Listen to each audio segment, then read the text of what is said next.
Bismillahirrahmanirrahim. Wa ala alihi wa ashabihi ajma'in, amma ba'd.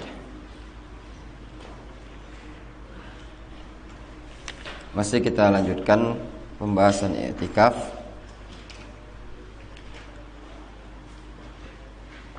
Pembahasan yang berikutnya,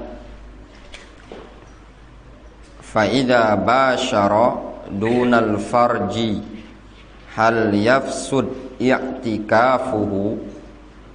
Apabila dia, orang yang i'tikaf tadi, menggauli istrinya bukan pada farj, kemaluan.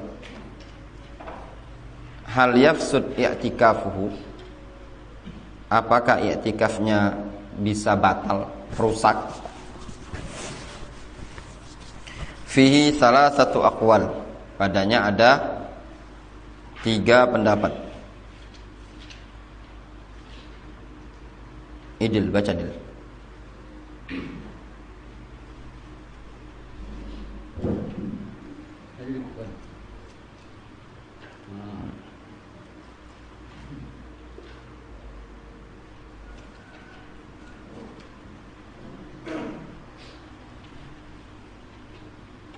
Al-Mu'allif rahimahullah ta'ala, al-awwal annahu yafsud sawa'an anzala am lam yunzil wa huwa qawlu Malik wa Syafi'i fi ahadi aqwalihi. Al-thani annahu yafsud idza anzala wa idza lam yunzilu lam yufsid wa huwa qawlu Ahmada wa Abi Hanifah wa riwayatun an Syafi'i wa rajahahu Ibnu Qudamah. Al-thalith annahu la yufsid sawa'an anzala am lam yunzil wa huwa qawlu Atha wal Muzani wa dzakarahu an Syafi'i wa huwa ihtimal 'inda ba'd al-Hanabilah wal rajih Allahu a'lam huwal qaulul tsani. Di sini disebutkan apabila seseorang menggauli istrinya tidak pada kemaluan, apakah i'tikafnya bisa rusak? Disebutkan di sini ada 3 pendapat di kalangan para ulama. Al-awwal, yang pertama, annahu yafsud, i'tikaf dia tadi bisa rusak, bisa batal. Sawa'un unzila am lam yunzil, atau sawa'un anzala am lam yunzil, baik dia mengeluarkan spermanya ataupun tidak mengeluarkan spermanya.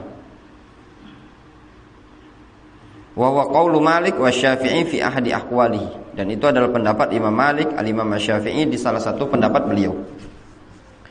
Pendapat yang kedua, asani annahu yafsud idza anzala wa idza lam yunzil lam yafsud, bahwasanya i'tikaf dia tadi bisa rusak, bisa batal apabila sampai keluar sperma.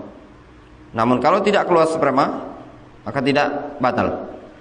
Wa huwa qaulu Ahmad wa Abi Hanifah.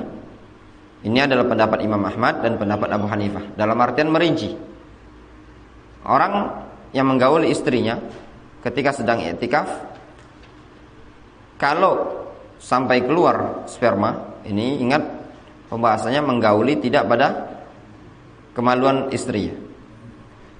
Kalau sampai keluar sperma, maka batal, ya. Kalau tidak keluar, maka tidak batal i'tikafnya. Wa riwayatun an Syafi'i, salah satu pendapat dari Imam Syafi'i, wa rajjahu Ibnu Qudamah, dan dirajihkan oleh Ibnu Qudamah.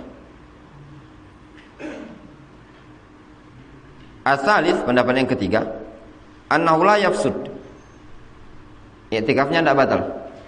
Sawa'un anzala am lam yunzil, baik dia keluar spermanya ataupun tidak keluar, maka tidak batal.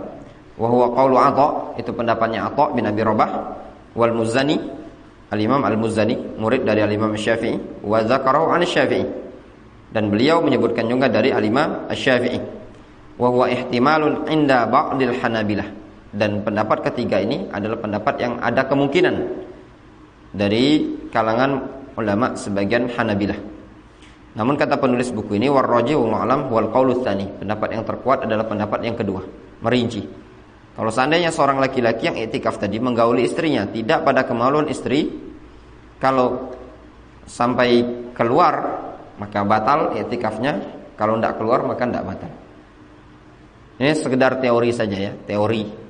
Adapun prakteknya tidak kita dapati juga di Ramadan orang sampai bawa istri cumbu-cumbuan di masjid. Namun faedahnya di sini, sampai lihat perkara yang seperti ini mungkin tidak pernah kita dengarkan di kajian-kajian. Ya, tidak pernah kita dengar pembahasan seperti ini. Ya, ternyata di kitab para ulama dibahas seperti ini. Yang mungkin kalau kita untuk apa sih bahas yang masalah ini? Tidak penting kan? Tapi para ulama membahas, apalagi yang berkaitan rutinitas, zikir setelah sholat, ya enggak? Ritual-ritual bainal adzan wal iqamah, ritual-ritual azan pasti sudah didetil dibahas oleh para ulama. Perkara yang tahunan, yang mungkin menurut kita untuk apa sih kalau kajian, belum pernah mungkin, saya yakin mungkin belum pernah ada khotib, ada penceramah yang menyampaikan seperti ini. Ternyata di buku-buku fikih kan dibahas seperti ini. Hukum kira-kira cumbuan sama istri, ya enggak? Mungkin tidak pernah. Kalau penceramah-penceramah Ramadan itu paling masalah puasa, ya kan, meningkatkan iman, sedekah. Namun di kitab fikih ternyata dibahas yang seperti ini. Apalagi cuma masalah-masalah zikir setelah sholat, ya, masalah aktivitas sebelum sholat yang rutinitas yang dikerjakan dalam sehari itu 5 kali. Tentu dibahas detil oleh para ulama di kitab-kitab fikih. Permasalahan yang seperti ini tadi sudah dibahas detil, apalagi yang sifatnya rutin, ya. Kemudian waman wati'a ahlahu fi i'tikafihi nasiyan, orang yang menggauli istrinya pada saat iktikafnya dia dalam keadaan lupa. Dibahas juga para ulama. Mungkin kalau kita pikir untuk apalah bahasnya kan, apa ada wong pacak lupa gauli istri, ya tak? Ya Herman. Jadi kalau ditanya permasalahan-permasalahan yang sifatnya sholat 5 waktu, itu sudah lengkap detail dibahas oleh para ulama. Qala Ibnu Abdul Bar, berkata Ibnu Abdul Bar, kullun ala aslihi, masing-masingnya itu dibangun di atas asalnya, di atas prinsipnya masing-masing. Mananya setiap orang membangunnya di atas prinsip mereka masing-masing. Apa prinsip mereka masing-masing? Faman yaqdi bi fasadis shaum bil wat'i nasiyan fal i'tikaf kadzalika indahu fasidun. Barang siapa yang mengqadha puasa dengan sebab rusaknya puasa dia oleh karena jima dalam keadaan lupa, maka i'tikaf demikian juga menurut dia, menurut orang tadi, fasidun, adalah rusak. Jadi gini pembahasannya. Ada pembahasan puasa dibahas oleh para ulama. Pembatal puasa itu apa?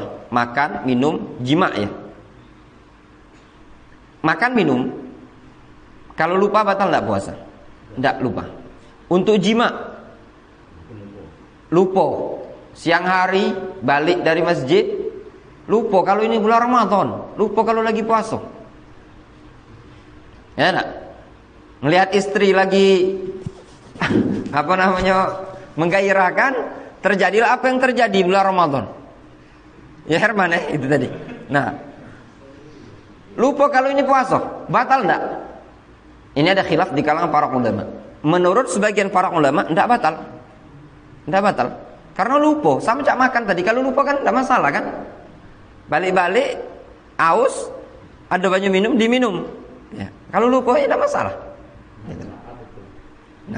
Nah, cuma permasalahannya tadi, kalau jima ini tadi, kata Pak Sari Lamo kawin. Makanya kata para ulama, perkara yang la yutasawwar, tidak tergambar, pacak lupa lagi puasa itu tadi kan.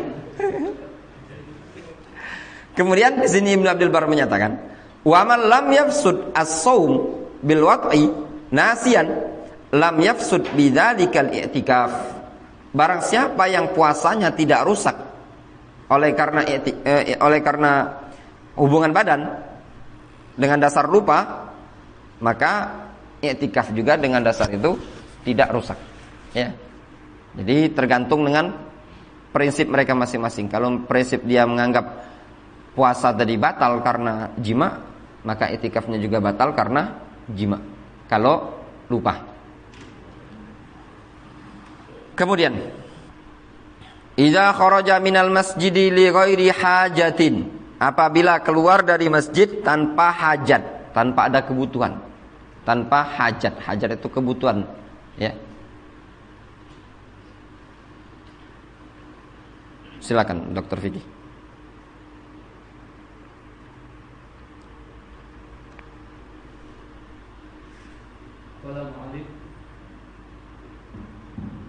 Zahaba Ahmad wa Abu Hanifah wa Malik wa Syafi'i ila annahu yawqitu i'tikafahu wa in qala.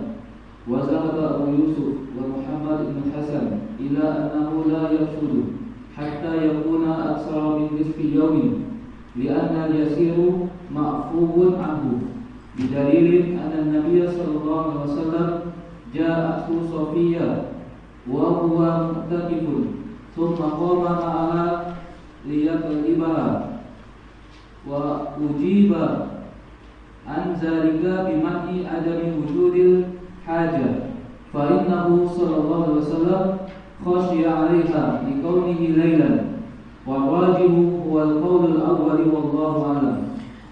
Di sini disebutkan Zahaba Ahmad wa Abu Hanifah wa Malik wa Syafi'i. Al-Imam Ahmad, Abu Hanifah, Imam Malik, Al-Imam Syafi'i ila annahu yabtulu i'tikafu wa in qalla. Bahwasanya i'tikaf dia tadi batal meskipun sedikit. Keluar tanpa ada kebutuhan. Tanpa ada hajat. Misalkan hajat itu ke WC, ke toilet. Tanpa ada kebutuhan. Maka i'tikafnya batal. Misalkan Cek Daus ini keluar cuman numpang nelpon, sinyal kurang kencang di masjid, atau ngirim pesan tidak terkirim-kirim karena dalam ruangan, tegaklah dia di situ, i'tikafnya batal. Makanya jangan keluar ya, kecuali ada hajat. Wa dhahaba Abu Yusuf wa Muhammad ibn al-Hasan. Abu Yusuf di sini Abu Yusuf al-Qadhi, murid dari Imam Abu Hanifah. Wa Muhammad ibn al-Hasan, Muhammad ibn al-Hasan Asy-Syaibani, mereka berpendapat ila annahu la yafsud, bahwasannya i'tikaf dia tadi tidak rusak, tidak batal hatta yakuna aksara min nisfi yaumin, sampai keluarnya tadi lebih dari separuh hari. Kalau cuman kurang dari separuh hari tidak masalah. Misal katanya Abu Yusuf sama Muhammad bin Hasan ini, kalau nak pengen ke pasar Nemabang cuman sejam tidak masalah lah. Itu tadi. Herman ngomong, kawan nih kemana? Nyari uget-uget sama Daus. Selagi kurang dari setengah hari, katanya Abu Yusuf dan Muhammad bin Hasan, tidak masalah. Ya. Li'annal yasir ma'fuun anhu, dikarenakan sesuatu yang sedikit itu dimaafkan. Bidalil, katanya dalilnya, anna nabiyya sallallahu alaihi wasallam ja'athu Safiyatu wa huwa mu'takifun, bahwasanya Nabi sallallahu alaihi wasallam pernah kedatangan Safiyah dalam keadaan Rasul sedang i'tikaf. Safiyah itu istri beliau. Rasul sedang i'tikaf, tiba-tiba Safiyah datang ke masjid. Tsumma qama ma'aha liqallibaha atau liqallibaha.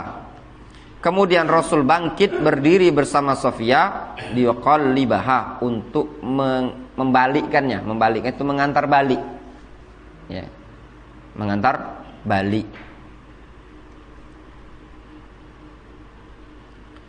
Ketika itu Safiyah datang, malam hari datang, Rasul mengantar Safiyah di malam hari.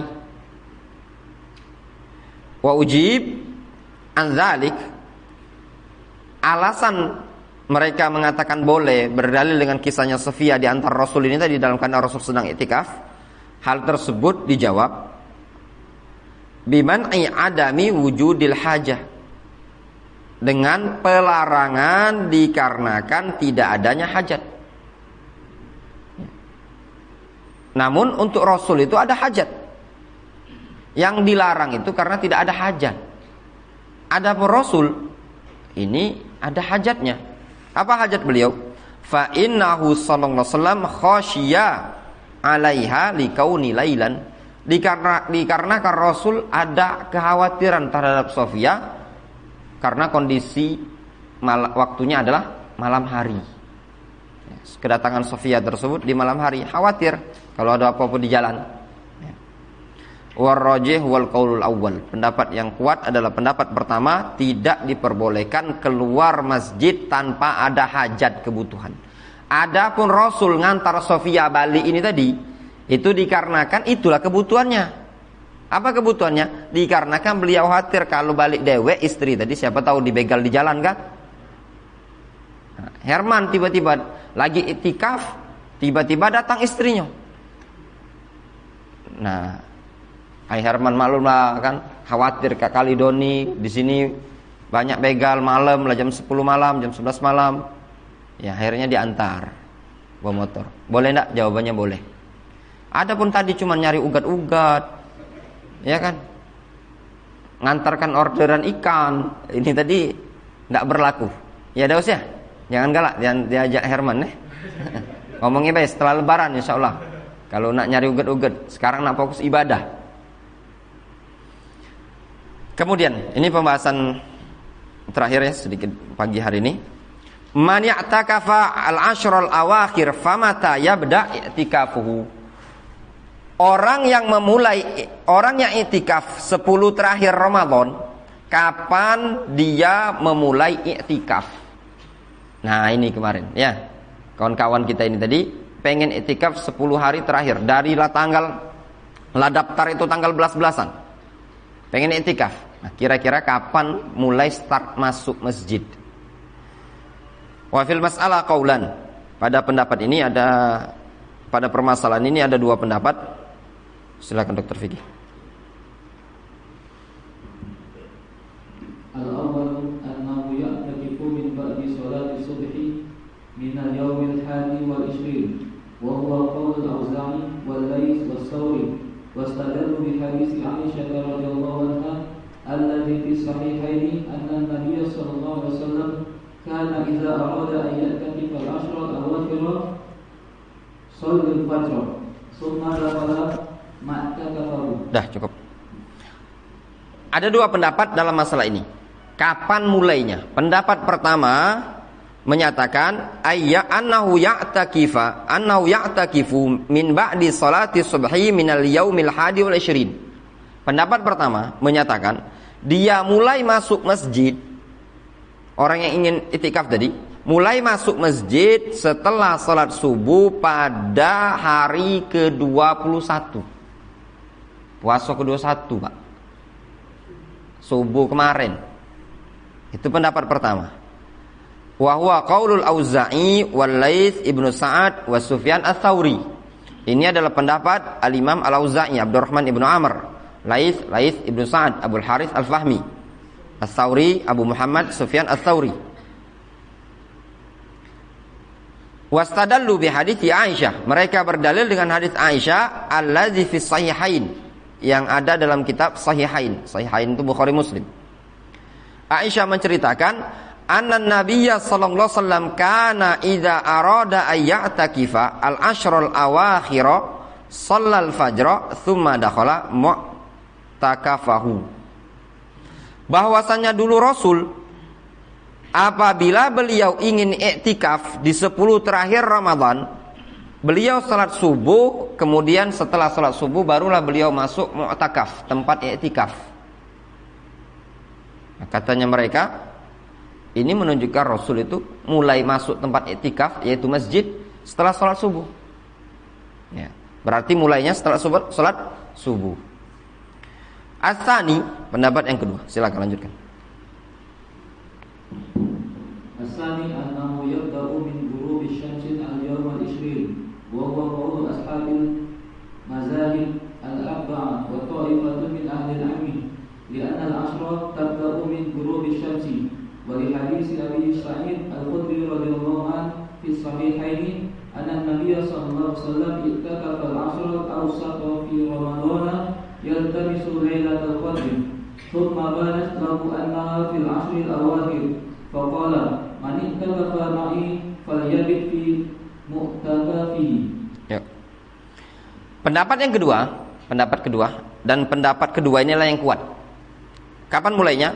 Annahu yabda'u min ghurubi syamsi al-yaumil 20. Pendapat kedua adalah dia memulai i'tikaf, masuk masjid itu ketika terbenamnya matahari atau sejak terbenamnya matahari pada puasa ke-20. Puasa ke-20. Kemarin puasa ke-20 kita tuh hari Ahad kan? Ahad. Nah, ketika terbenamnya hari Ahad tadi, disitulah dimulai i'tikaf. Wa huwa qaulu ashabil madzahib al-arba'ah wa ta'ifatin min ahli ilmi. Ini adalah pendapat 4 imam mazhab, dalam artian 4 ulama imam mazhab dari ulama-ulama 4 mazhab, ya. Dan juga pendapat sekelompok dari kalangan ahlul ilmi. Li'anal asyr tabda min ghurubi syamsi. Dikarenakan 10 terakhir itu dimulai kapan? Dimulai terbenamnya matahari. Wali hadits Abi Sa'id Al-Khudri radhiyallahu anhu fi sahihain, dan juga berdasarkan hadits Abu Sa'id riwayat Bukhari Muslim, anna Nabiyya sallallahu alaihi wasallam i'takafa al-ashr al-awsat fi Ramadan yaltamis Lailatul Qadar. Dulu Rasul itu i'tikaf 10 pertengahan Ramadan, 11, 12, 13 sampai 20 dulu, dalam rangka mencari Lailatul Qadar. Summa banat lahu, kemudian tampaklah bagi Rasul annaha fil ashril awakhir, bahwasannya malam al-qadar, Lailatul Qadar istilah kita, itu ada di 10 terakhir. Faqal, lalu Rasul mengatakan, mani'takafa ma'i, barang siapa yang ingin i'tikaf bersamaku, falyabit fi mu'takafihi, hendaklah dia tidur di tempat i'tikafnya, mu'takaf. Wa hadzal qaul huwa rajih, pendapat ini adalah pendapat yang rajih, yang kuat.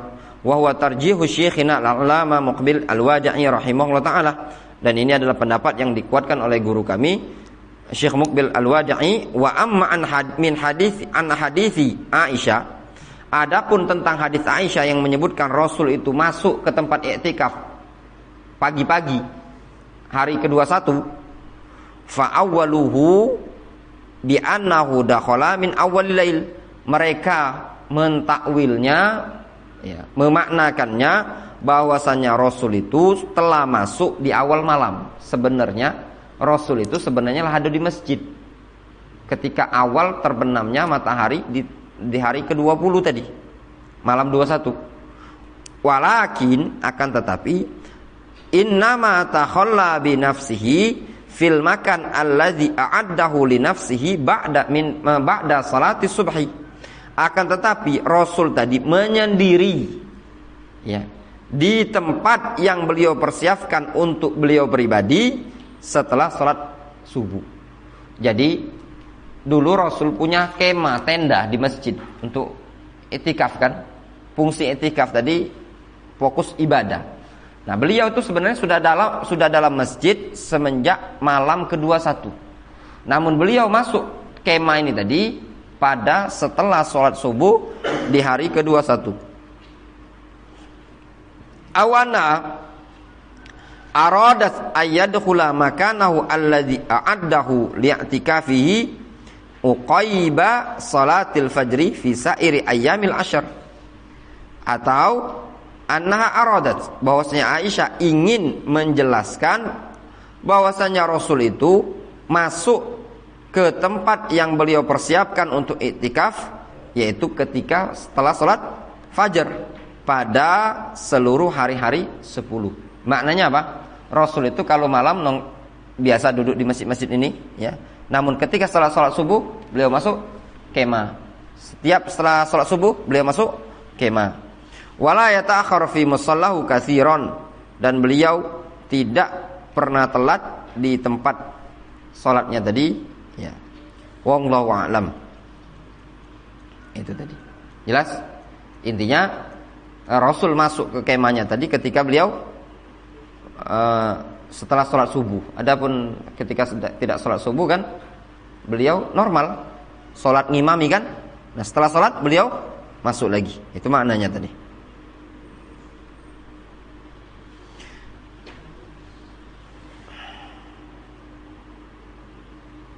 Kemudian sedikit lagi ya. Hal yabitu lailatul id fi mu'takafihi idza i'takafal asyrul awakhir. Apakah orang yang i'tikaf 10 terakhir Ramadan dia juga perlu bermalam di malam Id pada tempat i'tikaf? Bagi orang yang i'tikaf, apakah malam Id masih harus nunggu di masjid? Ya, ataulah boleh balik ke rumah?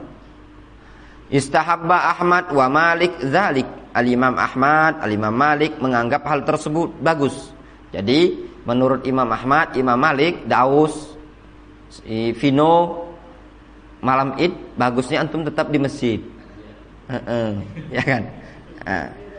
Wa qala Syafi'i wal Auza'i, adapun Al-Imam Asy-Syafi'i, Al-Imam Al-Auza'i menyatakan yakhruj idza ghabatis syamsu. Dia udah boleh keluar kalau matahari sudah terbenam. Kata Imam Syafi'i, sudah anak balik-baliklah.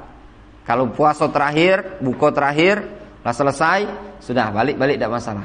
Kata Imam Malik, ya sudah tunggulah di masjid lebih afdol. Ya kan? Li'anal asyr tazulu bizawali syahr.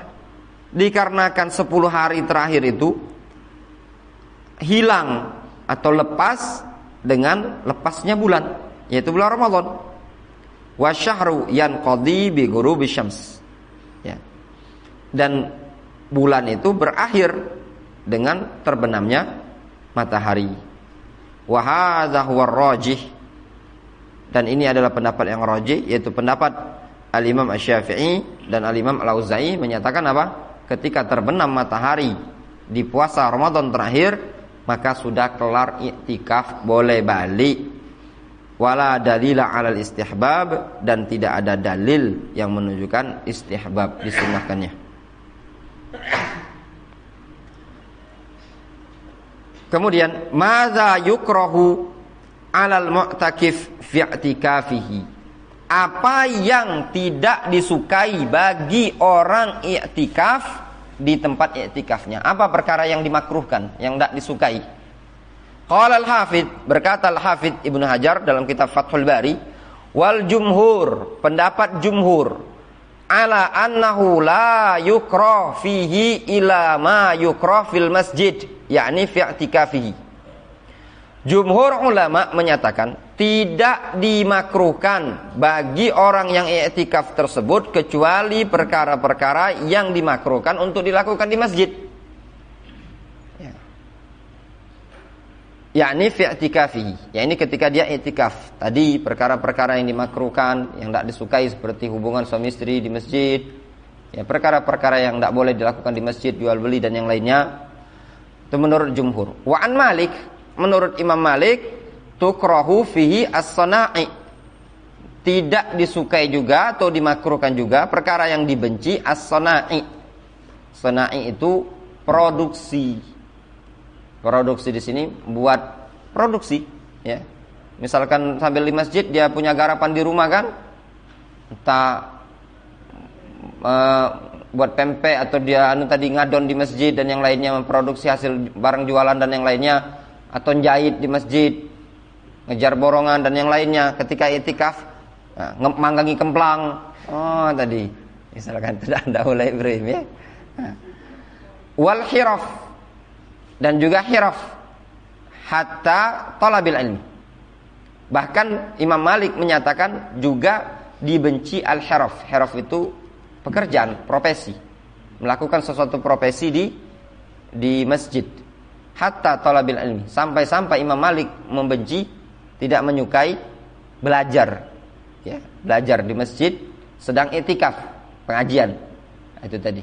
Kenapa? Karena tidak fokus ibadahnya tadi. Namun yang lebih kuat adalah pendapat jumhur. Ya, thalabul ilmi itu bagian dari ibadah. Kalau masalah produksi ini kan urusan dunia, itu wajar.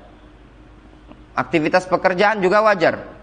Namun menuntut ilmu adalah bagian dari ibadah. Sehingga menuntut ilmu bagi orang yang i'tikaf di masjid, ya khususnya di zaman sekarang memang penting dan perlu. Kenapa? Banyaknya para orang-orang yang i'tikaf ini tadi tidak tahu tentang ilmu seputar i'tikaf. Dan juga memang Ramadan ini kesempatan untuk menyampaikan ilmu. Dikarenakan kalau di luar Ramadan kadang tidak ada kesempatan. Ya, banyak kesibukan. Wallahu ta'ala a'lamu bishawab. Kita cukupkan kajian kita sampai di sini. Ya, adapun pembahasan i'tikaf dari buku yang ada pada kita ini tinggal 1 bab lagi. Sisanya pembahasan malam Lailatul Qadar. Ya, insyaallah mungkin dilanjutkan pada malam hari ini dan pertemuan-pertemuan yang berikutnya. Paling beberapa kali pertemuan lagi selesai ini. Ya, kalau selesai insyaallah mungkin kalau ada kesempatan lagi kita ganti yang lain, ya, buku yang lain mungkin seputar apa hari raya atau zakat atau yang lainnya, wallahu a'lam. Subhanallah.